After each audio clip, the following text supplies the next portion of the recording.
Home Remedies presents. Is Amla powder the secret to overnight natural hair growth?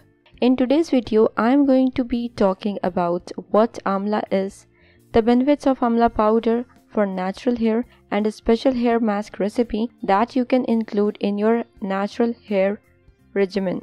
Amla is rich in vitamin E and C, which encourage a healthy, well-nourished scalp environment. The fact that Amla is antioxidant and antimicrobial means that it combats toxins and bacteria that would have prevented healthy hair growth on the scalp.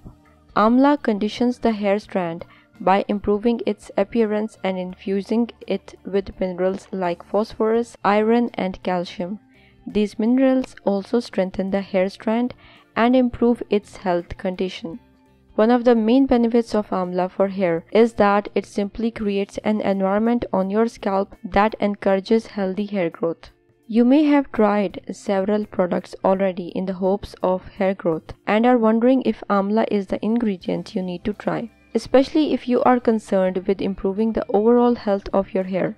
A hair mask is one of the easiest ways to get the benefits of Amla, and to create an Amla hair mask, you will need Amla powder 2 tablespoons, hibiscus powder 1 tablespoon, fenugreek powder 1 tablespoon, water, coconut milk 16 tablespoons. Instructions: combine the powders and liquids together and stir well till you get a smooth paste. You can apply the hair mask to your entire head from your scalp to the ends of your hair strands. Let the mask sit on your hair for at least 45 minutes, then rinse thoroughly. You can feel free to use heat during the deep conditioning process. You can use it once a week for best results. If you liked the video, hit that like button to give it more value and share it on your social networks to let others benefit from it too. Thanks for watching. Goodbye.